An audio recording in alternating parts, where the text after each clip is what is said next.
கர்த்தருடைய பரிசுத்த நாமம் மகிமைப்படுவதாக. இந்த மாதத்தின் இந்த கடைசி ஞாயிற்றுக்கிழமை ஆராதனையில் தேவ சமூகத்தில் வந்திருக்கிறோம். இந்த கடைசி வாரத்தில் வந்திருக்கிற நாம் தேவன் இந்த மாதம் முழுவதும் செய்த நன்மைகளை நினைத்து அவருக்கு நன்றி சொல்ல நாம் கடந்து கொண்டிருக்கிறோம். அவரை துதிக்க நாம் கடந்து கொண்டிருக்கிறோம். அவருக்கு செலுத்த வேண்டிய கனத்தையும் அவருக்கு செலுத்த வேண்டிய மகிமையும் நாம் செலுத்தி அவருடைய நாமத்தை உயர்த்த போகிறோம். ஆகவே சில பாடலை பாடி கர்த்தர் நாமத்தை மகிமைப்படுத்த வேண்டும். இப்போது நாம் எல்லாரும் கண்களை மூடி கர்த்தருடைய சமூகத்தில் ஜெபம் பண்ணுவோம். எங்கள் பரலோக பிதாவே, நாங்கள் உம்மை துதிக்கிறோம், ஸ்தோத்திரிக்கிறோம். விசேஷமாய் இந்த ஜூலை மாதத்தின் இந்த கடைசி ஞாயிற்றுக்கிழமை ஆராதனையினுடைய சமூகத்தில் வந்திருக்கிறோம். இந்த நாளிலே நீர் செய்த ஒவ்வொரு நன்மைகளையும் நினைத்து நீர் எங்களை பாதுகாத்து வந்த ஆண்டவரே நிலைமையை நினைத்து நாங்கள் துதிக்க ஸ்தோத்திரிக்க கருவேதாரும் நன்றிகளை இதயத்தோடு ஆராதிக்க கருவேதாரும். இந்த ஆராதனையின் இந்த துவக்கம் முதல் முடிவரையும் பிதா குமாரன் பரிசுத்த ஆவியாகிய திருத்துவ தேவன் எங்களை ஆளுகை செய்ய வேண்டும். இந்த ஆராதனைகளை எங்களோடு இணைந்து பாடுகிற ஆராதிக்கிற வார்த்தைகளை கேட்கிற ஒவ்வொரு பிள்ளைகளையும் பிதா குமாரன் பரிசுத்த ஆவியானவரே நீர் ஆளுகை செய்ய வேண்டும் என்று நாங்கள் ஜெபிக்கிறோம். இந்த ஆராதனை முழுவதையும் நீர் எங்களுக்கு ஆசீர்வதித்து தாரும். இயேசுவின் நாமத்தில் ஜெபிக்கிறோம் பிதாவே, ஆமென். ஆண்டவருக்கு நன்றி சொல்லும்படியாக ஒரு பாடலை பாடப் போகிறோம். எல்லாரும் தெரிந்த ஒரு பழைய பாடல். நன்றியால் பாடிடுவோம், நன்றியால் பாடிடுவோம். நல்லவர் இயேசு நல்கிய எல்லா நன்மைகளை நினைத்தேன்.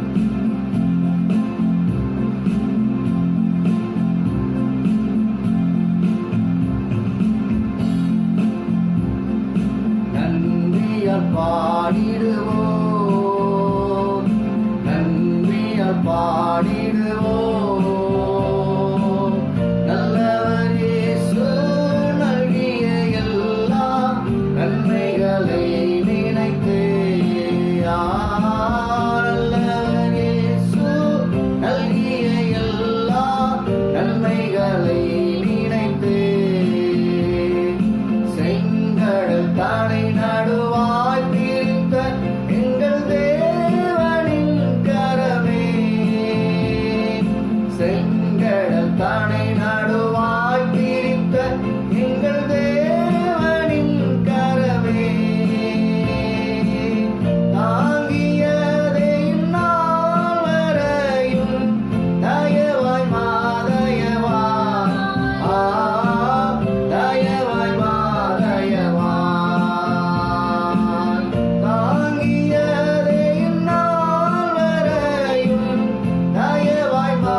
அறிக்கை கடமைப்பட்டிருக்கிறோம். நாம் சேவிக்கும் தேவன் வல்லமை உள்ளவர். நாம் சேவிக்கும் தேவன் வல்லமை உள்ளவர். வானம் பூமி வாழ்த்தும், சேராபீன்கள் போற்றும், அவருடைய நாமம் வல்லமை உள்ளது. அவருடைய வல்லமையுள்ள நாமத்தை உயர்த்தி அவரை பாடி நாம் அவருடைய நாமத்தை மயப்படுத்த போகிறோம். அவருடைய நாமத்தை உயர்த்தும்படியாக நாம் சேவிக்கும் தேவன் வல்லமை உள்ளவர். வானம் பூமி வாழ்த்தும், சேராபீன்கள் போற்றும், வல்லமை உள்ளவர்.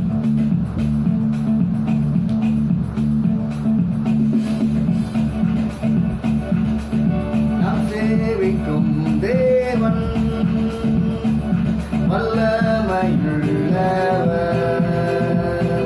நாம் சேவிக்கும் தேவன் வல்லமையுள்ளவர்.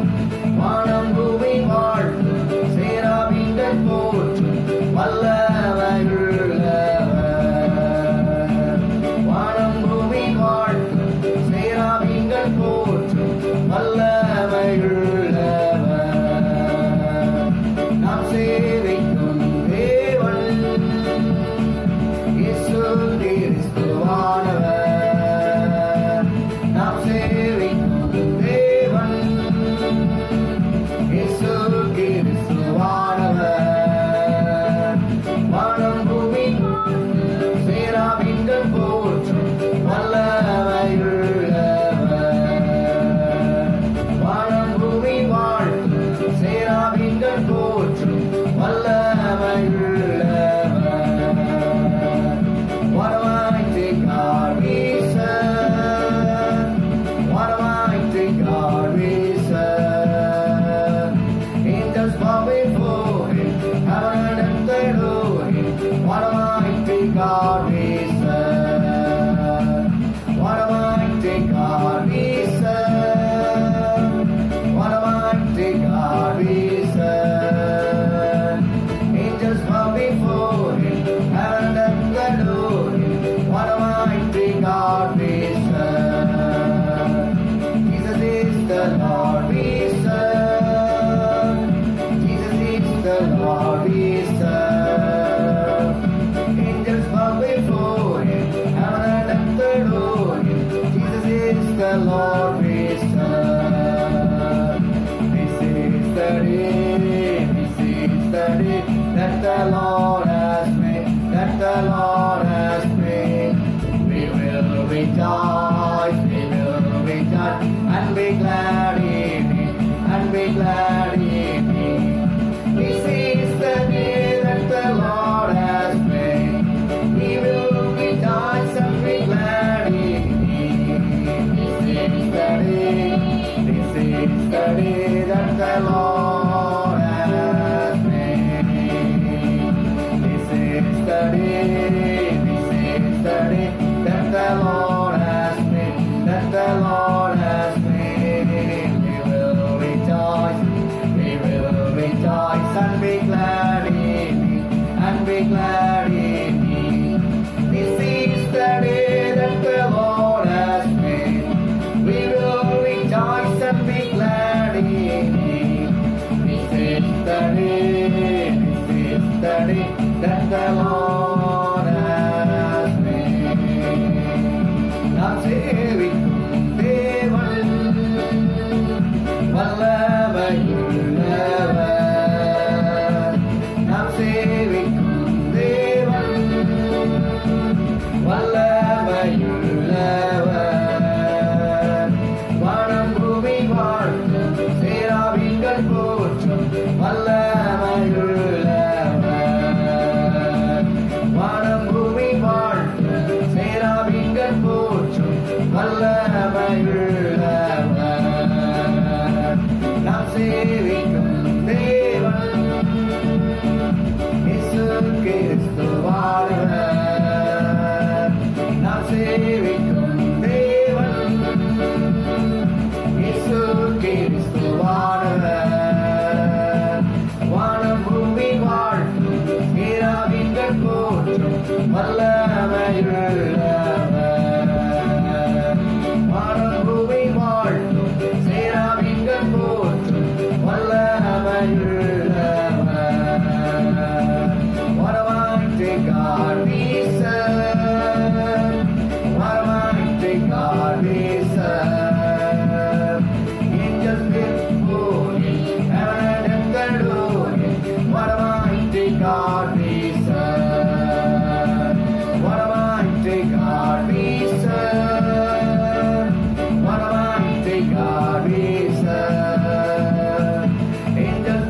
before Him, heaven and earth adore Him. What a mighty God we serve. Jesus is the Lord we serve.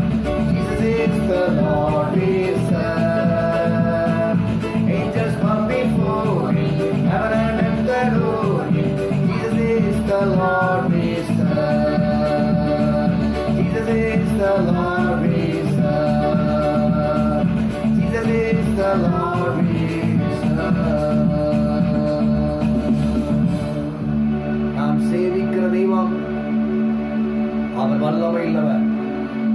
நான் உன் வீட்டார்மோ என்றால் கர்த்தரையே சேவிப்போம் என்று யோசுவா சொன்னது போல இந்த காலை ஆராதனை வேளையிலே நாங்கள் உம்மை சேவிக்க வந்திருக்கிறோம். ஆண்டவரே, உடைய சமூகத்தில் எங்களை வணைந்து உருவாக்கும் உடைய சமூகத்தில் அர்ப்பணிக்க வந்திருக்கிறோம். என் தேவ சமூகத்தில் அர்ப்பணித்தவர்களாக நம்ம எல்லார் கண்களை மூடி அப்படியே சமூகத்தில் நாங்கள் வந்திருக்கிறோம். வெறுமையான பாத்திரமாய் நாங்கள் இருக்கிறோம். வெறுமையான பாத்திரமாய் நாங்கள் இருக்கிறோம். ஒரு உடைக்கப்பட்ட பாத்திரத்தை போல இருக்கிறோம். ஆண்டவரே, எங்களை இந்த நாளிலே நிரப்புவீராக. நல்ல குயவனாய் இயேசுவே, நீர் எங்களை நல்ல பாத்திரமாக இன்றைக்கு வணைந்தருளுவீராக. நீர் வல்லமை இல்லவர், நீர் சர்வ வல்லமை இல்லவர். ஆண்டவரே, கனத்திற்குரிய பாத்திரமாய் எங்களை வணைந்தருளுவீராக. மகிமைக்குரிய பாத்திரமாய் எங்களை வணைந்தருளுவீராக. கிருபா பாத்திரமாய் எங்களை வணைந்தருளுவீராக. நாங்கள் பெருமையாய் உடைய சமூகத்திலே காணப்படுகிறோம். இந்த ஆராதனை நேரத்தில் எங்களை வல்லமையினால நிரப்புவீராக. கடந்த வாரத்திலே தியானித்தது போல எங்கள் காற்றையும் காண மாட்டீர்கள், மழையும் காண மாட்டீர்கள். ஆனால் பள்ளத்தாக்களும் தண்ணீரால் நிரம்பும். எங்களை நிரப்பும் ஆண்டவரே, எங்களை நிரப்பும். பெருமையான பாத்திரத்தை நிரப்புவீராக. எல்லாரும் அர்ப்பணிப்போமா? கர்த்தருடைய சமூகத்தில் ஒப்பு கொடுப்போமா? ஆண்டவரே, என்னை வணைவீராக என்று சொல்லி அவருடைய சமூகத்தில் ஒப்பு கொடுப்போம்.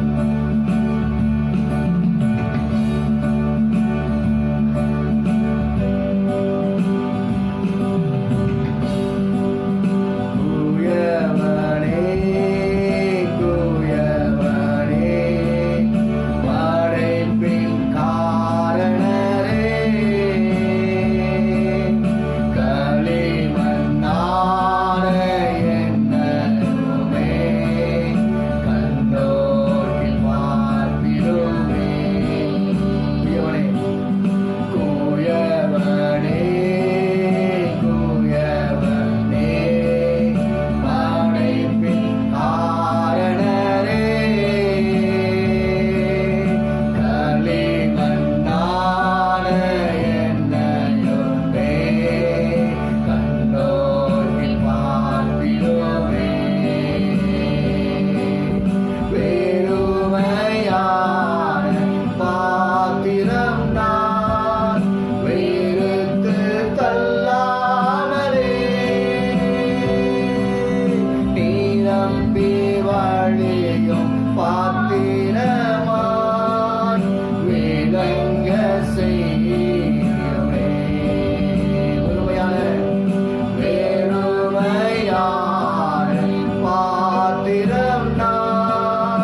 வல்லமை இல்லவர்.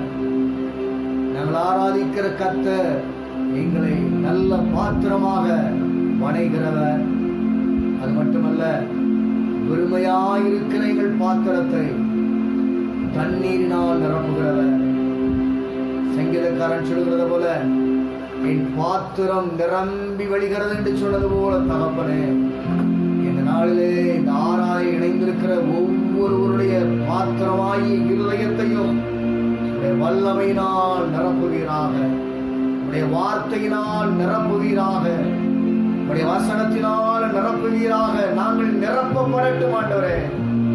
நாங்கள் வெறுமையாயிருக்கிறதை நீர் விரும்புகிறதில்லை. நாங்கள் குறைவாயிருக்கிறதை நீங்கள் விரும்புகிறதில்லை. நாங்கள் கவலையோடு இருக்கிறதை நீர் விரும்புகிறதில்லை. நாங்கள் பாரத்தை சுமந்து வாழ்கிறதை நீர் விரும்புகிறதில்லை. இன்றைக்கு நிரப்பும், இன்றைக்கு நிரப்பும்.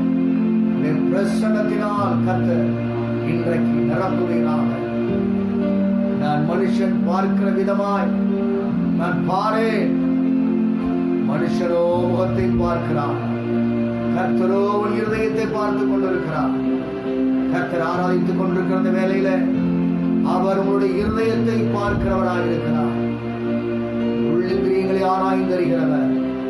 அவருடைய சமூகத்தில் அர்ப்பணித்து, அவருடைய சமூகத்தில் ஒப்பு கொடுத்து, தகப்பனே நாங்கள் எங்களை தாழ்த்துகிறோம் அப்பா.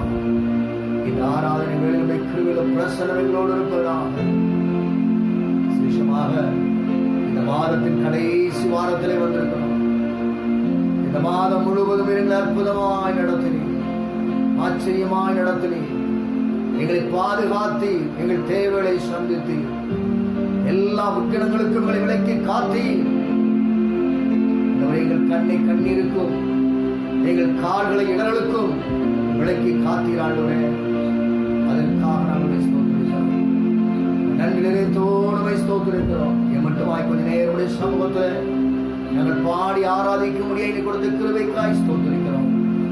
தொடர்ந்து ஆவியானவர் எங்களோடு பேசும், எங்களுக்கு வேண்டிய வார்த்தைகளை தாரும். இயேசுவின் நாமத்தில் ஜெபிக்கிறோம் பிதாவே, ஆமென்.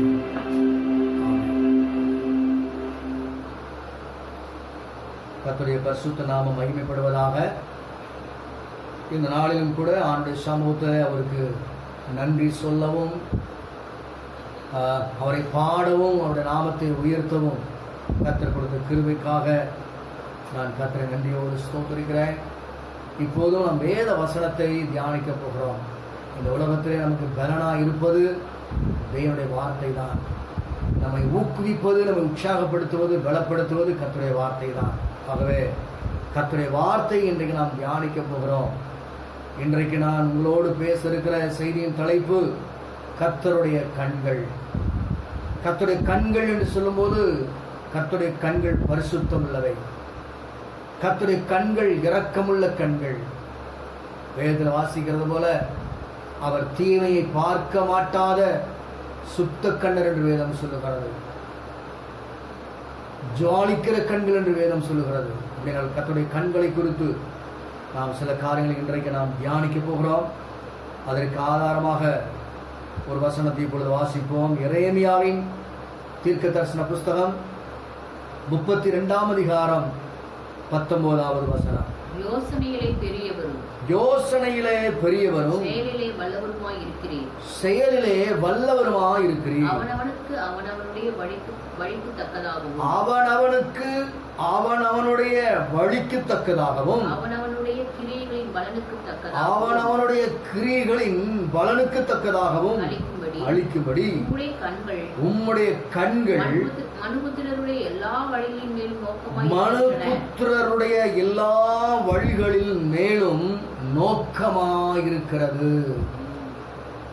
நம்ம அந்த எரேமியாவின் புஸ்தகம் 32ஆம் அதிகாரத்துல நீங்க 17லேருந்து படிச்சு பார்ப்பீங்கன்னு சொன்னா, அவருடைய நாமத்தை குறித்து சொல்லப்பட்டிருக்கிறது. அதிசயங்களை செய்கிறவரும், கிருபையுள்ளவரும், மகத்துவமும் வல்லமையும் உள்ளவர், யோசனையில் பெரியவர், செயலில் வல்லவர். அப்படிப்பட்ட மகத்துவம் உள்ள தெய்வத்தினுடைய கண்கள், அவருடைய கண்கள் யாரை நோக்குகிறது என்று சொன்னால், அங்கே வேதத்தில் வாசித்தோம், அவனுக்கு அவனுடைய வழிகளுக்கு தக்கதாக, அவனுடைய கிரியைகளின் பலனுக்கு தக்கதாக அளிக்கும்படி உம்முடைய கண்கள் மனுபுத்தருடைய எல்லா வழிகளின் மேலும் நோக்கமாயிருக்கிறது. இந்த பூமியிலே வாழ்கிற தேவனால் சிருஷ்டிக்கப்பட்ட ஒவ்வொரு மனுஷருடைய வழிகளையும் நோக்கி பார்க்கிறதா இருக்கிறது என்றால், அவருடைய பார்வைக்கு மறைவானது இந்த உலகத்தில் ஒன்றுமில்லை. எல்லா மனுபுத்திரரையும் அவர் கண்ணோக்குகிறார் என்று அங்கே சொல்லப்பட்டிருக்கிறது. இது நீதிமொழியின் புஸ்தகத்தில் 15ஆம் அதிகாரம் 3ஆம் வசனம் இவ்விதமாய் சொல்கிறது, கர்த்தரின் கண்கள் எவ்விடத்திலும் இருந்து நல்லோரையும் தீயோரையும் நோக்கி பார்க்கிறது. அப்ப கர்த்தருடைய கண்கள் எவ்விடத்திலும் இருக்கிற இந்த பூமியில எங்க இருந்தாலும் நல்லவர்களையும் அவருடைய கண்கள் நோக்கி பார்க்கிறது, தீயோரையும் நோக்கி பார்க்கிறது என்று வேதத்தில் வாசிக்கிறோம். யோபுவின் புஸ்தகம் 34ஆம் அதிகாரத்தின் 21ஆம் வசனத்தில் வாசித்து பார்ப்போமானால், அவருடைய கண்கள் மனுஷருடைய வழிகளை நோக்கி இருக்கிறது, அவர்களுடைய நடைகளை எல்லாம் அவர் பார்க்கிறார் என்று யோபு சொல்கிறார். அப்போ கர்த்தருடைய கண்கள் மனுஷனுடைய வழிகளை நோக்கி பார்த்து கொண்டிருக்கிறது. அப்போ நம்முடைய வழிகள் எப்படிப்பட்டதா இருக்கிறது, நம்முடைய கிரியைகள் எப்படிப்பட்டதா இருக்கிறது என்று நாம் தியானிக்க வேண்டியது ரொம்ப அவசியமாக இருக்கிறது. ஆண்டவர் பூமியில் உள்ள எல்லாரையும் நோக்கி பார்த்தாலும் விசேஷமாய் அவர் யாரை நோக்கி பார்க்கிறாரா இருக்கிறார் என்று இன்றைக்கு ஒரு 3 காரியங்களை நான் உங்களோடு பகிர்ந்து கொள்ள போகிறேன். அந்த 3 காரியங்களை முழுவதுமாய் சொல்ல முடியாவிட்டாலும் ஏதாவது ஒரு காரியங்களை விளக்கமாய் சொல்லிவிட்டு 2 காரியங்களை உங்களுக்கு முன்பாக காண்பிக்க நான் விரும்புகிறேன். வாசிப்போம். ஆண்டுடைய கண்கள் விசேஷமாய் யாரை நோக்கி பார்க்கிறது, எதற்காக பார்க்கிறது என்கிற வசனத்தை இப்போது வாசிக்க போகிறோம். 2 நாளாகமத்தின் புஸ்தகம் 16ஆம் அதிகாரம் 9ஆம் வசனம். தம்மை பற்றி உத்தம இருதயத்தோடு இருக்கிறவர்களுக்கு தம்முடைய வல்லமையை விளங்க பண்ணும்படி கர்த்தருடைய கண்கள் பூமி எங்கும் உலாவிக் கொண்டிருக்கிறது. இந்த விஷயத்தில் மதியில்லாதவராய் இருந்து, ஆகையால் இது முதற்கொண்டு உமக்கு யுத்தங்கள் நேரிடும் என்றார்.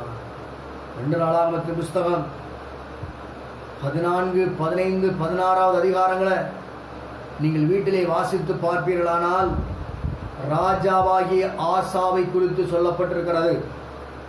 இந்த வாசித்த வசனத்திலையும் ஆசாவை குறித்து தான் சொல்லப்பட்டிருக்கிறது. தம்மை பற்றி உத்தம இருதயத்தோடு இருக்கிறவர்களுக்கு தம்முடைய வல்லமையை விளங்க பண்ணும்படி கர்த்தருடைய கண்கள் பூமி எங்கும் உலாவிக் கொண்டிருக்கிறது. கர்த்தருடைய கண்கள் எங்கே உலாவுகிறதா? பூமி எங்கும் உலாவிக் கொண்டிருக்கிறது.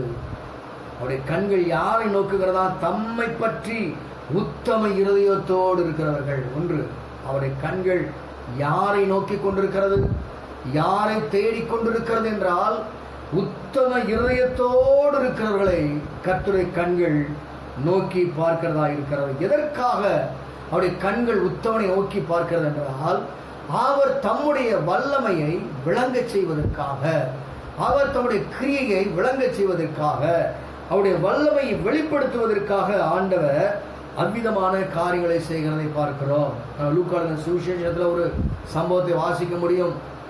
லூக்கான சுவிசேஷம் 8ஆம் அதிகாரத்தின் 46ஆவது வசனத்தை வாசித்து பார்ப்போமானால், 12 வருஷம் பெரும்பாடுள்ள ஸ்திரீ ஆண்டவர் இயேசு கிறிஸ்துவை வெகு திரளான ஜனங்கள் சூழ்ந்திருந்தாலும் ஆண்டவர் இயேசுவின் வஸ்திரத்தின் ஓரத்தை தொட்டால் என்னுடைய இந்த பலவீனம் நீங்கி போய்விடும் என்ற விசுவாசத்தோடு உத்தமத்தோடு ஆண்டவராய் இயேசுவை பின்பற்றி அவர் வஸ்திரத்தின் ஓரத்தை தொட்ட போது, இந்த வசனத்தில் இயேசு சொல்லும்போது, இயேசு என்னிடத்திலிருந்து வல்லமை புறப்பட்டதை அறிந்திருக்கிறேன் என்றார். சீசர்களாக சொன்னா, இவ்வளோ ஜனங்கள் இருக்கிறாங்களே, உண்மை எல்லாருமே தொட்டாங்களே, யார் தொட்டார் என்று எப்படி தெரியும் என்று சீசர் கேட்டபோது இயேசு சொல்கிறார், என்னிடத்தில் வல்லமை புறப்பட்டு சென்றது. அவர் தம்முடைய வல்லமையை இங்கே விளங்க பண்ணினார். தம்மை பற்றி உத்தம இருதயத்தோடு கூட யாரெல்லாம் இயேசு கிறிஸ்துவை பின்பற்றி வருகிறார்களோ அவர்களுக்கெல்லாம் ஆண்டவர் இயேசு தம்முடைய வல்லமையை விளங்க செய்வதற்கு அவர் வல்லமையுள்ளவராக இருக்கிறார் என்று வேதம் நமக்கு சொல்லுகிறதை வாசிக்கிறோம். இப்படி 4ஆம் வாசித்த புஸ்தகத்திலே ஆசாவை குறித்து சொல்லப்பட்டிருக்கிறது. ஆசாவின் இருதயம் அவன் நாட்களில் உத்தமமாக இருந்தது என்று 15ஆம் அதிகாரம் 17ஆம் வசனத்திலே சொல்லப்பட்டிருக்கிறது.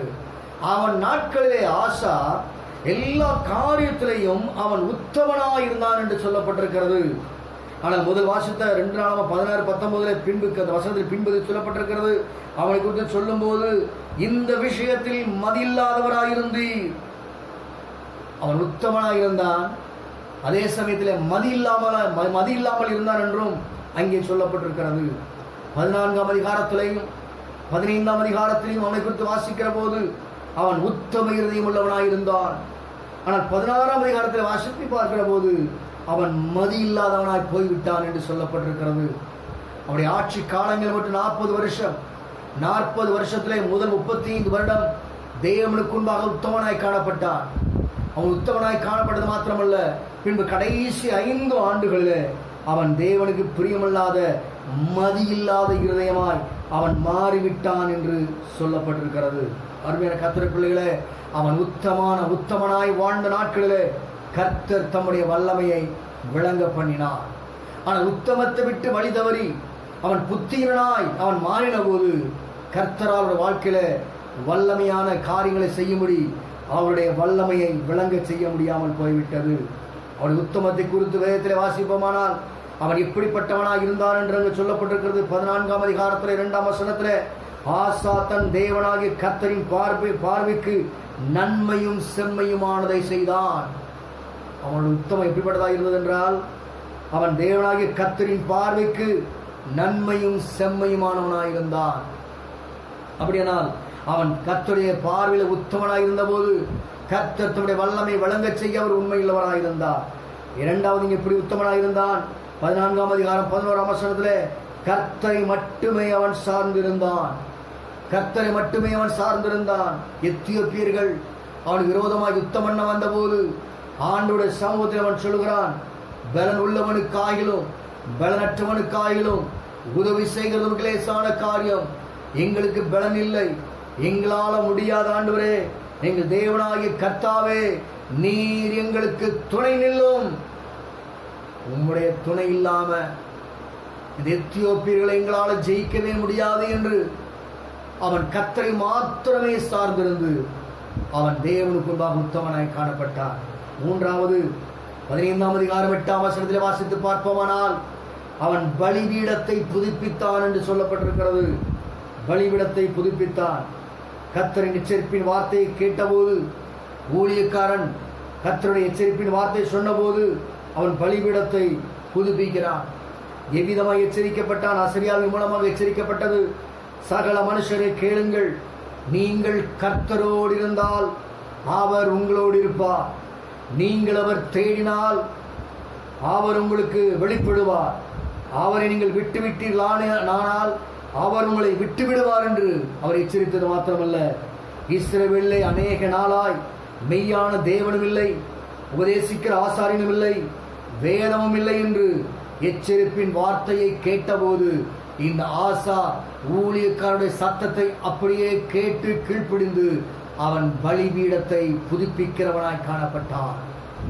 அது மட்டுமல்ல, 4வது காரியம் 15ஆம் அதிகாரம் 11ஆம் வசனத்திலே, கர்த்தருக்கு பலிபீடத்தை புதுப்பித்தது மாத்திரமல்ல, ஜனங்கள் எல்லாரும் சேர்ந்து கர்த்தருக்கு பலி செலுத்தினார்கள். இதெல்லாம் தேவனுடைய பார்வையில் உத்தமமான வழிகள். 5வது 15ஆம் அதிகாரம் 15ஆம் வசனத்திலே, தங்கள் முழு இருதயத்தோடும் கர்த்தரை தேடினார்கள். இவ்விதமாய் இந்த ஆசா தேவனுக்கு முன்பாக உத்தமனாய் வாழ்ந்த போது கர்த்தர் தம்முடைய வல்லமையை அங்கே வெளிப்படுத்தினதை நாம் வேதத்திலே வாசிக்க முடிகிறது. அவன் எப்படி உத்தமனாய் இருந்தான்? அந்த தேவனாய் கர்த்தரின் பார்வைக்கு நன்மையும் செம்மையுமானதை செய்கிறவனாய் காணப்பட்டான். கர்த்தரை மாத்திரமே சார்ந்திருந்தான். பலிபீடத்தை அவன் புதுப்பித்தான், கர்த்தருக்கு பலியிட்டான், தங்கள் முழு இருதயத்தோடும் கர்த்தரை தேடினான். இப்படி கர்த்தருடைய பார்வையை உத்தமனாக இருந்தபோது கர்த்தருடைய கண்களை நோக்கி பார்த்தது மாத்திரமல்ல, கர்த்தருடைய வல்லமையை விளங்க பண்ணினார். எப்படி விளங்க பண்ணினார்? ஆனால் 14ஆம் அதிகாரம் 7ஆம் வசனத்துல அங்கே சொல்லப்பட்டிருக்கிறது, தேசம் அமெரிக்கையாயிருந்தது. தேசத்தில் எந்த பிரச்சனையும் இல்லாமல் அமைதியாக இருந்தது. தேவன் அவனுக்கு வெளிப்படுத்தின வல்லமை, அவருடைய வல்லமை வெளிப்படுத்தின காரியங்கள். இரண்டாவது, பட்டணங்களை கட்டினான். தேசம் அமைதியாக இருக்கிறதுனால பட்டணங்களை கட்ட முடிந்தது. மூன்றாவது, பட்டணங்களை பலப்படுத்தினான். நான்காவது, கர்த்தர் அவர்களுக்கு இளைப்பாறுதலை கட்டளையிட்டார். ஐந்தாவது, அவர்களுக்கு ஆண்டவர் காரியங்களை வாய்க்க பண்ணினார். உத்தமமாய் பின்பற்றின அந்த ஆசாவுடைய வாழ்க்கையிலே கர்த்தர் இவ்விதமாய் தம்முடைய வல்லமை வெளிப்படுத்தினார். அது மட்டுமல்ல, 14ஆம் அதிகாரம் 11ஆம் வசனத்திலே வாசித்து பார்க்கிற போது கர்த்தர் அவர்களுக்கு துணையாயிருந்தார். கர்த்தர் அவர்களுக்கு துணையாயிருந்தார். 14ஆம் அதிகாரம் 12ஆம் வசனத்திலே எத்தியோப்பியராகிய சத்துருக்கள் வந்தபோது சத்துருக்களை ஓடுபடி செய்தார், அவர்கள் ஓடி போனார்கள் என்று சொல்லப்பட்டிருக்கிறது. தேவனுக்கு முன்பாக உத்தமர் நடக்கிற போது நமக்கு முன்பாக இருக்கிற சத்துருக்கள் ஓடி போவார்கள். 14ஆம் அதிகாரம் 13ஆம் வசனத்திலே சத்துருக்கள் நொறுங்கி போனார்கள் என்று சொல்லப்பட்டிருக்கிறது. நமக்கு முன்பாக இருக்கிற எந்த சத்துருக்களாக இருந்தாலும் ஆண்டவருடைய கிரியைகளை நொறுக்கி போட வல்லமையுள்ளவராக இருக்கிறார். 9வது காரியம், கர்த்தர் அவனோடு இருந்தார். 15ஆம் அதிகாரம் 9ஆம் வசனத்தில் வாசிக்கிறோம், கர்த்தர் அவனோடு இருந்தார். ஆசாவோடு கர்த்தர் இருந்தார். 10வது அதே வசனத்தை வாசிக்கிற போது திரளான ஜனங்கள் அவன் பட்சத்தில் சேர்ந்தார்கள். இவ்விதமாய் கர்த்தர் தம்முடைய வல்லமையை அவருடைய ராஜ்யபார காலங்களிலே வெளிப்படுத்தினதை வேதத்தில் வாசிக்கிறோம். அப்படியானால் தம்மை பற்றி உத்தமமாய் இருக்கிறவருடைய இருதயம் உடையவருடைய வாழ்க்கையிலே ஆண்டவர் தம்முடைய வல்லமையை விளங்க செய்வதற்கு அவர் வல்லமையுள்ளவராய் இருக்கிறார். 35 ஆண்டுகள் இவ்விதமாய் கர்த்தருக்கு அவன் உத்தமனாய் வாழ்ந்து வந்தார். ஆனால் அதன் பிறகு 16ஆம் அதிகாரத்தில் வாசித்து பார்க்கிற போது அவன் மதி இல்லாமல் போனான் என்று நாம் வேதத்திலே இங்கே வாசிக்கிறோம்.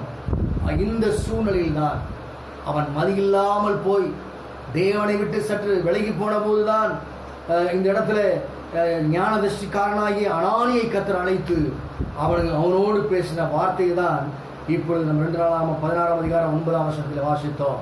மீண்டும் அதை வாசிப்போம். 2 நாளாகமத்து புஸ்தகம். அனானி, ஞானதிஷ்டிக்காரனாகிய அனானி இந்த ஆசாவை எச்சரிக்கிற போது சொன்ன வார்த்தைகளை நாம் மீண்டும் வாசிப்போம். 2 நாளாகமம் 16ஆம் அதிகாரம் 7, 8, 9 வசனங்கள்.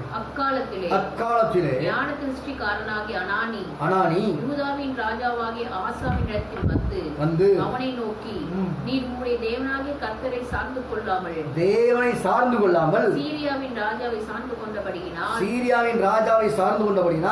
ராஜாவின் ராணுவம் உமது கைக்கு தப்பி போயிற்று. மிகவும் ஏராளமான ரதங்களும் குதிரை வீரருமான எத்தியோப்பியரும் லூபியரும் மகா சேனையாய் இருந்தார்கள் அல்லவா? நீர் கர்த்தரை சார்ந்து கொண்ட போதோவெனில் அவர்களை உமது கையிலே ஒப்பு கொடுத்தாரே. தம்மை பற்றி உத்தம இருதயத்தோடு இருக்கிறவர்களுக்கு தம்முடைய வல்லமை விளங்க பண்ணும்படி கர்த்தருடைய கண்கள் பூமி எங்கும் உலாவிக் கொண்டிருக்கிறது. இந்த விஷயத்தில் மதி இல்லாதவராயிருந்து ஆகையால் இது முதற்கொண்டு உமக்கு யுத்தங்கள் நேரிடும் என்றார். ஞானதிஷ்டிக்காரனாகிய அனானியை கர்த்தர் ராஜாவாகிய ஆசாவிடத்தில் அனுப்புகிறார். என்ன சொல்கிறார்? நீ என்னை சார்ந்து கொண்ட போது நான் மிகப்பெரிய ஜெயத்தை உனக்கு கொடுத்திருக்கிறேன். நீ என்னை சார்ந்து கொண்ட போது நான் உனக்கு துணையாக இருந்திருக்கிறேன். நீ உத்தமமாக இருந்தபோது என்னுடைய வல்லமையை உனக்கு விளங்க செய்திருக்கிறேன். ஆனால் இந்த விஷயத்தில் நீ மதி இல்லாதிருந்து 35 வருஷ காலங்கள் யுத்தம் இல்லாமல் அமெரிக்கையாயிருக்கிற உதவி செய்தேன். ஆனால் நீ இந்த விஷயத்திலே மதி இல்லாதவராயிருந்து ஆகையால் இது முதற்கொண்டு உமக்கு யுத்தங்கள் நேரிடும் என்று ஆண்டவர் எங்கே சொல்ல ஆரம்பித்து விட்டார். அவன் உத்தமனாயிருந்த நாட்களில் யுத்தம் இல்லாதிருந்தது. அவன் உத்தமத்தை விட்டு வழிதவறி புத்தீனாய் மாறின போது யுத்தம் வரும் என்று கர்த்தர் சொன்னார். இவனுடைய புத்தினமான காரியங்கள் என்ன என்று வேதத்தில் வாசிப்போமானால் 15ஆம் அதிகாரம் 7ஆம் வசனத்தில் அவன் கர்த்தரை சார்ந்திராமல் அல்லது கர்த்தரை அவன் நம்பியிராமல் சீரிய ராஜாவை சார்ந்திருந்தான். ஒன்று. இரண்டாவது 15ஆம் அதிகாரம் 10ஆம் வசனத்தில் ஞான திருஷ்டிக்காரன் அனானிக்கு செவி கொடுக்க அவன் விரும்பாமல் கடும் கோபம் கொண்டான். இதற்கு முன்பாக ஊழியக்காரன் அனுப்பின போது எந்த அளவுக்கு வார்த்தைக்கு கீழ்ப்படிந்து பலிபீடத்தை புதுப்பித்து பலி செலுத்தினானோ அதே ஆசா இப்பொழுது என்ன செய்கிறான்? இந்த ஞான திருஷ்டிக்காரனாகிய அவன் தேவனுடைய வார்த்தையை சொன்னபோது அனானிக்கு செவி கொடுக்க சித்தம் இல்லாமல் விரும்பாமல் கடும் கோபம் கொள்ள ஆரம்பித்து விட்டான். மூன்றாவது 15ஆவது அதிகாரம் 10ஆம் வசனத்தில் அனானியை காவலிலே வைத்து விட்டான். இந்த ஞான திருஷ்டிக்காரனுக்கு கனம் கொடுப்பதற்கு பதிலாக அவனை காவலில் வைத்து விட்டான். நான்காவது ஜனங்களை கொடூரமாய் நடப்பித்தான் என்று வேதத்தில் வாசிக்கிறோம். 5வது 15ஆம் அதிகாரம் 5ஆம் வசனத்தில் அவன் தன் வியாதியின் நேரத்திலே கர்த்தரை தேடாமல் பரிகாரியே தேடி போனான் என்று சொல்லப்பட்டிருக்கிறது. அவன் எல்லா நேரத்திலையும் எல்லா சூழ்நிலைகளிலையும் கர்த்தரை மாத்திரமே தேடிக்கொண்டிருந்த உத்தமமாய் கர்த்தரை பின்பற்றின ஆசா வியாதிப்பட்டு தன் கால் வீக்கம் கண்டபோது அவன் கர்த்தரை தேடாமல் பரிகாரியை தேட ஆரம்பித்து விட்டான். அவன் நன்மையும் செம்மையுமாயிருந்தவன், கர்த்தரை சார்ந்திருந்தவன், பலிபீடத்தை புதுப்பித்தவன், பலி செலுத்தினவன், முழு இதயத்தோடு கர்த்தரை தேடினவன் இப்பொழுது கர்த்தரை விட்டு தூரமாய் போய்விட்டான். அநேக நேரங்கள் இப்படி நாபிக்கிற உலகத்தில் ஆரம்பத்தில் நம் கர்த்தருக்கு வைராக்கியமாய் வாழ்வோம். நாட்கள் போக போக போக என்னுடைய உத்தமத்தை விட்டு வழி தவறுகிற அநேக அனுபவங்கள் நமக்கு உண்டு. வேதனம் கலகாய் சொல்லப்பட்டிருக்கிறது. மத்தேயு சுவிசேஷம் 24ஆம் அதிகாரம் 13ஆம் வசனத்தில் முடிவு பரியந்தம் நிலை நிற்பவனே ரட்சிக்கப்படுவார். அருமையான கர்த்தருடைய பிள்ளைகளே, இந்த ஆசா ராஜாவுடைய வாழ்க்கையில கற்றுக்கொள்ள பாடம் என்ன? அவன் அரசாட்சி பண்ணின 40 ஆண்டுல 35 வருஷம் மாத்திரம் உத்தமனாய் இருந்தான். ஆனால் 5 வருஷங்கள் அவன் தேவனுக்கு உத்தமனாய் நடக்காதபடி அவன் மதி இல்லாதவன் நடந்து கொண்டான் என்று வேதம் நமக்கு சொல்லுகிறது. ஆனால் வேதம் நமக்கு எப்படி எச்சரிக்கிறது? முடிவு பரியந்தம் நிலை நிற்பவனே ரட்சிக்கப்படுவான். கடைசி வரைக்கும் நாம் கர்த்தரில் நிலைத்திருக்க வேண்டும். வெளிப்படுத்தின விசேஷம் 2ஆம் அதிகாரம் 25ஆம் வசனம் சொல்கிறது, உங்களுக்குள்ளதை நான் வருமளவு பற்றி கொண்டிருங்கள். தேவன் நமக்கு கொடுத்திருக்கிற பரிசுத்தத்தை, தேவன் நமக்கு கொடுக்கிற உத்தமத்தை அவர் வருகிற வரைக்கும் நாம் அதை பற்றி கொண்டிருக்க வேண்டும். உனக்குள்ளதை நீ பற்றி கொண்டிருக்க வேண்டும் என்று வேதம் நமக்கு எச்சரிக்கிறது. இந்த ஆசா உத்தமனாயிருந்த நாட்களிலே கர்த்தர் தம்முடைய வல்லமையை விளங்கச் செய்தார். ஆனால் உத்தமத்தை விட்டு அவன் வழி தவறின போது, அவன் புத்தியமாய் நடந்து கொண்ட போதோ கர்த்தர் தம்முடைய வல்லமையை விளங்க செய்ய முடியவில்லை. கர்த்தருடைய கண்கள் யாரை நோக்கி கொண்டிருக்கிறது? அவருடைய கண்கள் பூமியை உலாவிக் கொண்டிருக்கிறது. யாரை நோக்கி கொண்டிருக்கிறது? உத்தமமாய் தம்மை பின்பற்றுகிற பிள்ளைகளை அவருடைய கண்கள் நோக்கி கொண்டிருக்கிறது. உத்தமமாய் நாம் பின்பற்றுவோமானால் தேவன் தம்முடைய வல்லமையை நம்முடைய வாழ்க்கையிலே விளங்கச் செய்வார், தேசத்திலே விளங்கச் செய்வார், ஊழியத்திலே விளங்கச் செய்வார், நம்முடைய குடும்பங்களிலே விளங்கச் செய்வார். அவருடைய வல்லமை நம்முடைய வாழ்க்கையில விளங்க வேண்டும். உத்தமனை கர்த்தர் நோக்கி பார்க்கிறார். அவருடைய கண்கள் உத்தமனை நோக்கி பார்க்கிறது. எதற்காக? தம்முடைய வல்லமை விளங்க செய்வதற்காக. இரண்டாவது, அவருடைய கண்கள் யாரை நோக்கி பார்க்கிறது? சங்கீதம் 33:18-19. தமக்கு பயந்து கிருபைக்கு காத்திருக்கிறவர்களின் ஆத்துமாக்களை மரணத்திற்கு விலக்கி விடுவிக்கவும், பஞ்சத்தில் அவர்களை உயிரோடே காக்கவும் கர்த்தருடைய கண் அவர்களின் மேல் நோக்கமாயிருக்கிறது. கர்த்தருக்கு பயந்து அவருடைய கிருபைக்கு காத்திருக்கிறவர்கள் மேல் அவருடைய கண்கள் நோக்கமாக இருக்கிறது. நீங்கள் நான் யாருன்னா கர்த்தருக்கு பயந்து நடக்கிறவங்க தான், அவருடைய கிருபைக்கு காத்திருக்கிறவர்கள் தான். நம்மளுடைய கண்கள் நோக்கி கொண்டிருக்கிறது. நோவாவை குறித்து நான் வேதத்தில் வாசிக்கிறோம் 6:8. நோவாவுக்கோ, ஆதியாகமம் 6:8, நோவாவுக்கோ கர்த்தருடைய கண்களிலே கிருபை கிடைத்தது. அவன் கிருபைக்கு காத்திருந்தான். அவன் கர்த்தருக்கு பயப்படுகிறவன், அவன் நீதிமான், தேவனோடு சஞ்சரிக்கிறவன். ஆகவே கர்த்தருடைய கண்கள் அந்த நாட்களிலே எவ்வளவோ ஜனங்கள் வாழ்ந்திருந்தாலும் கர்த்தருடைய கண்கள் இந்த நோவாவுக்கு கிருபை தரும்படி அவனை நோக்கி கொண்டிருந்தது. அப்படினால் இரண்டாவது கர்த்தருடைய கண்கள் யாரை நோக்கி கொண்டிருக்கிறது என்று சொன்னால், கர்த்தருக்கு பயந்து அவருடைய கிருபைக்கு யாரெல்லாம் காத்திருக்கிறார்களோ அவர்களை கர்த்தருடைய கண்கள் நோக்கி கொண்டிருக்கிறது. மூன்றாவது சங்கீதம் 34:15. கர்த்தருடைய கண்கள் நீதிமான்கள் மேல் நோக்கமாயிருக்கிறது. மூன்றாவது கர்த்தருடைய கண்கள் யார் மேல் நோக்கமாயிருக்கிறது? நீதிமான்கள் மேல் கர்த்தருடைய கண்கள் நோக்கமாயிருக்கிறது. மூன்று காரியங்களை இருக்கிறார் உங்களுக்கு சொன்னேன். கர்த்தருடைய கண்கள் யாரை நோக்கி பார்க்கிறது? ஒன்று, உத்தம இருதயமுடையவர்களை கர்த்தருடைய கண்கள் நோக்கி பார்க்கிறது. கர்த்தருக்கு பயந்தோடைய கிருபைக்கு காத்திருக்கிறவர்களை அவருடைய கண்கள் நோக்கி பார்க்கிறது. நீதிமான்களையோ கர்த்தருடைய கண்கள் நோக்கமாக இருக்கிறது என்று நாம் அங்கே வாசித்தோம். யோபின் புஸ்தகத்தில் 36ஆம் அதிகாரம் 7ஆம் வசனத்தில் எளிய விதமாய் சொல்கிறார், அவர் தம்முடைய கண்களை நீதிமான்களை விட்டு விலக்காமல். கர்த்தருடைய கண்கள் நீதிமான்கள் மேல் இருக்கிறது, நோக்கமாக இருக்கிறது மாத்திரமல்ல, அவருடைய கண்கள் நீதிமான்களை விட்டு விலக்காமல் அவர்களை ராஜாக்களோட கூட சிங்காசனத்தில் ஏறவும் உயர்ந்த ஸ்தலத்தில் என்றைக்கும் உயர்த்தவும் செய்கிறார் என்று அங்கே எளியில் சொல்கிறார். அப்படினால் கர்த்தருடைய கண்கள் நீதிமான்கள் மேல் நோக்கமாக இருக்கிறது மாத்திரமல்ல, அவருடைய கண்கள் நீதிமானை விட்டு விலகாமல் இருக்கிறது. ஆண்டவர் சொல்லியிருக்கிறார், நான் உன்னை விட்டு விலகுவதும் இல்லை, உன்னை கைவிடுவதும் இல்லை என்று ஆண்டவராகிய கர்த்தர் சொல்லியிருக்கிறார். அருமையான கர்த்தருடைய பிள்ளைகளே, என் ஆண்டவருடைய கண்கள் யாரை நோக்கி பார்க்கிறது? யாரை நோக்கி பார்க்கிறது? உத்தம இருதயத்தோடு கூட இருக்கிறது மேல் கர்த்தருடைய கண்கள் நோக்கமாக இருக்கிறது. தம்முடைய வல்லமையை விளங்க செய்வதற்காக ஒன்று. இரண்டாவது, கர்த்தருக்கு பயந்தோடைய கிருபைக்கு காத்திருக்கிறவர்கள் மேல் கர்த்தருடைய கண்கள் நோக்கமாக இருக்கிறது, தம்முடைய வல்லமையை விளங்க செய்வதற்காக.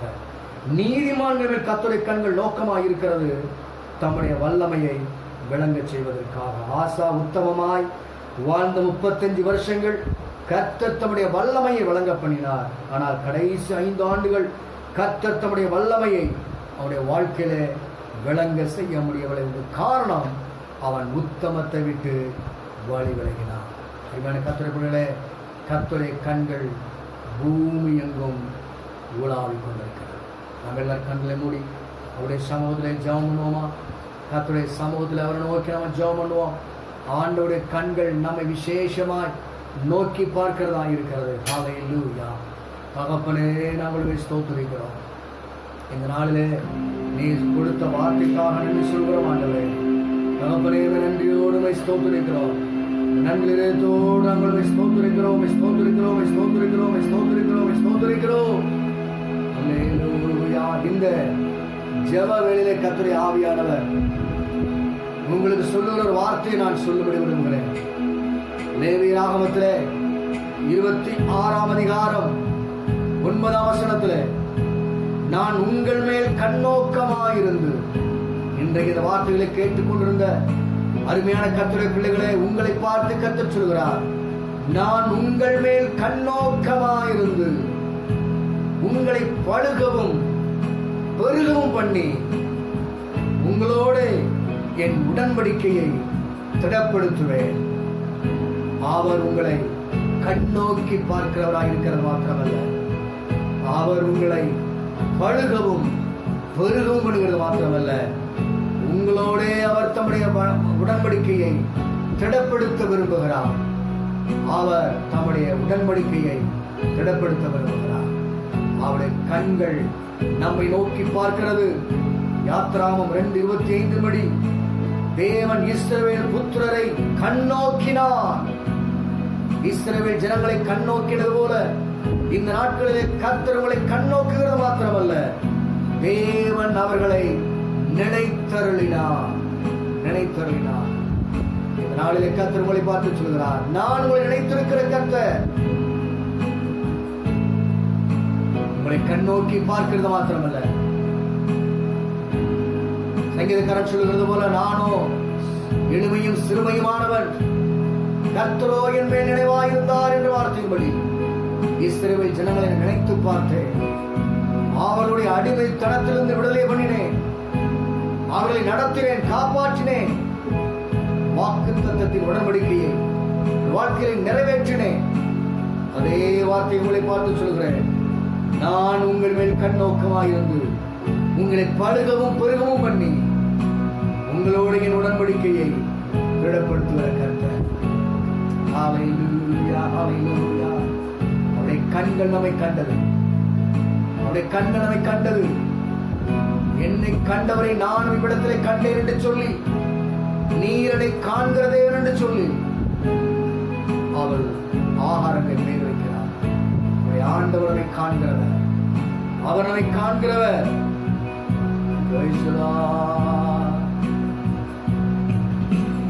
அழகான கண்கள் என்னை கண்டதாலே முடிந்ததென்று நினைத்த நான் உயிர் வாழ்கின்றேன். அழகான கண்கள் என்னை கண்டதாலே முடிந்ததென்று நினைத்த நான் உயிர் வாழ்கின்றேன்.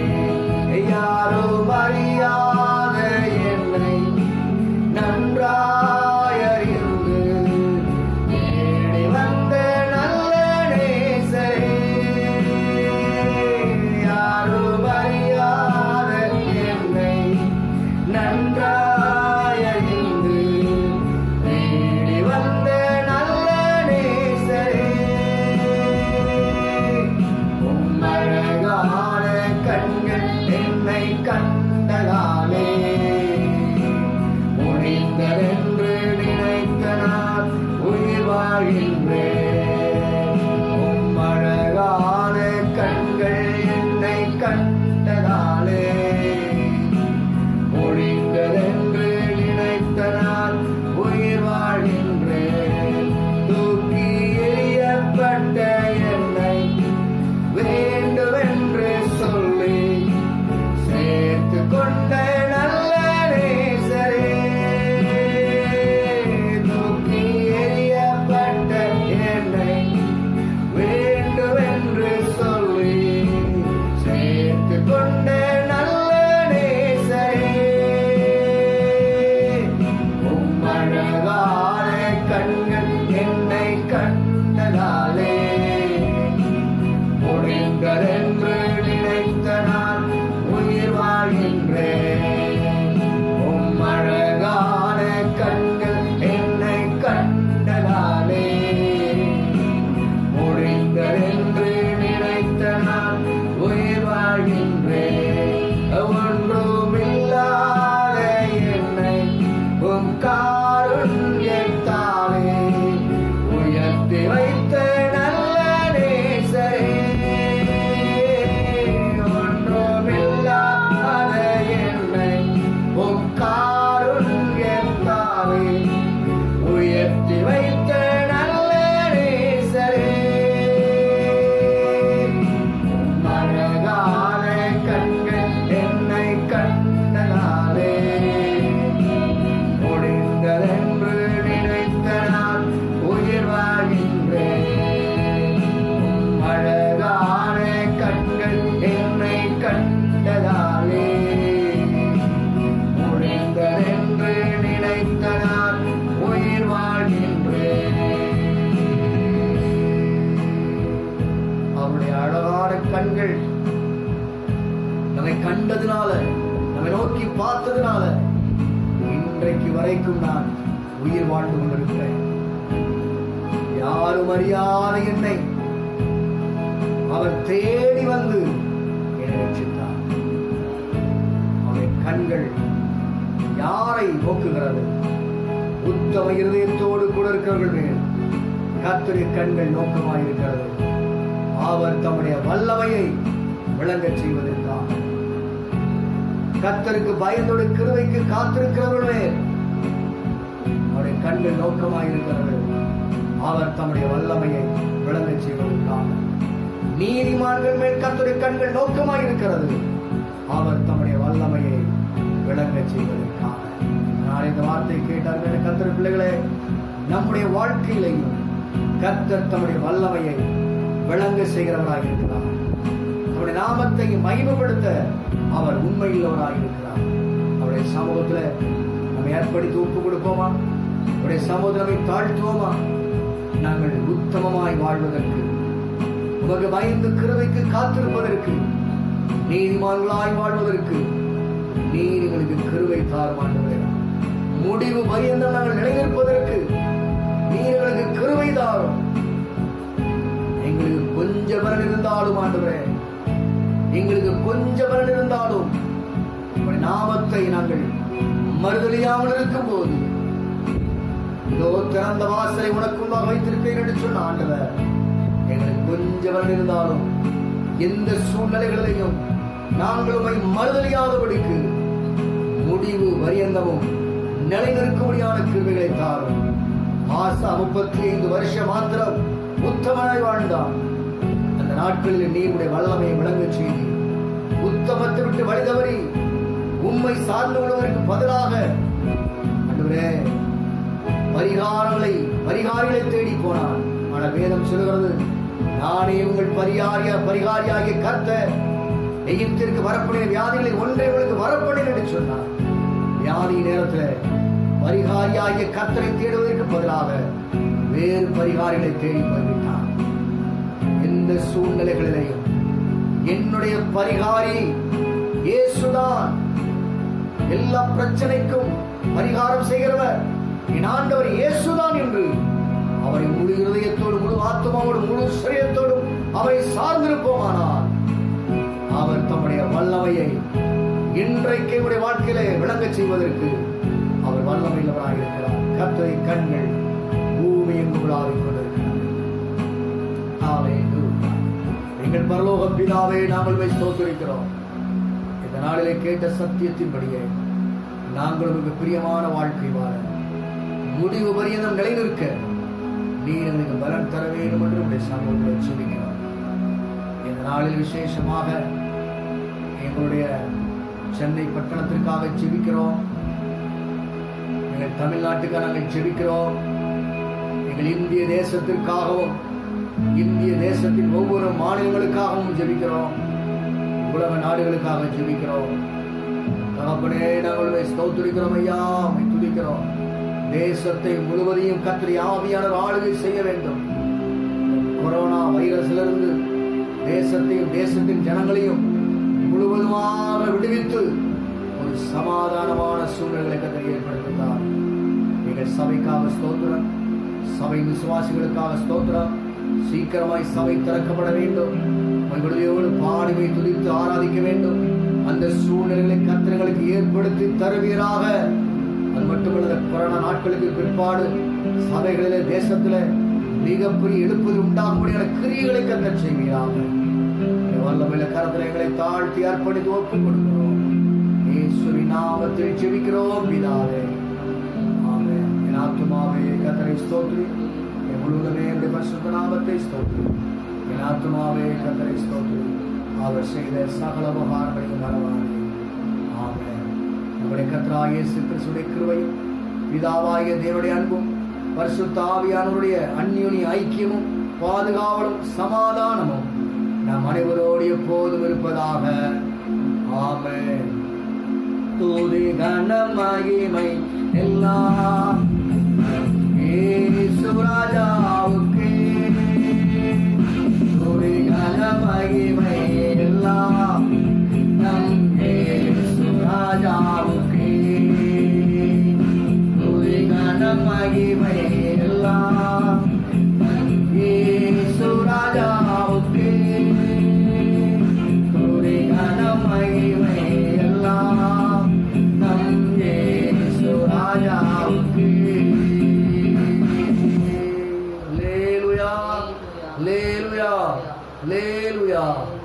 எல்லாரும் ஸ்தோத்திரம். கர்த்தரை ஆசீர்வதிப்பாராக. ஆமென்.